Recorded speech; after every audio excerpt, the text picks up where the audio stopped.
farms, towns that will never be recovered and never come back. And we're here and people are more concerned about helping oil companies than helping their own families? I don't think so. I don't think so. This is about our lives. This is about American lives. And it should not be partisan. Science should not be partisan. We are facing a national crisis. And if we do not ascend to that crisis, if we do not ascend to the levels in which we were threatened at the Great Depression, when we were threatened in World War II, if we do not ascend to those levels, if we tell the American public that we are more willing to invest and bail out big banks than we are willing to invest in our farmers and our urban families, then I don't know what we're here doing. I don't know what we're here doing. You know, we talk about cost. We're going to pay for this whether we pass a Green New Deal or not. Because as towns and cities go underwater, as wildfires ravage our communities, we are going to pay.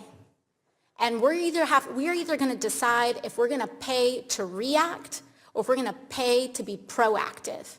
And what we know is that prevention, you know, when you spend less money on prevention, you can prevent a lot of that damage from happening in the first place. So it's not a question of whether we're going to spend the money, because I'm very sad to say that the government knew that climate change was real starting as far back as 1989 when NASA was reporting this. And the private sector knew way back in the 1970s.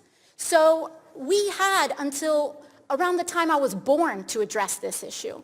I wish it didn't have to cost so much, but I'm going to turn 30 this year, and for the entire 30 years of my lifetime, we did not make substantial investments to prepare our entire country for what we knew was coming.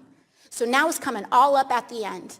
It's like when we live our whole lives and we don't eat healthily and we don't move and we pursue unhealthy activities. And then at the end of our lives, our healthcare costs are very high. We have the choice to lower the cost now, because I can tell you the cost of pursuing a Green New Deal will be far less than the cost of not passing it.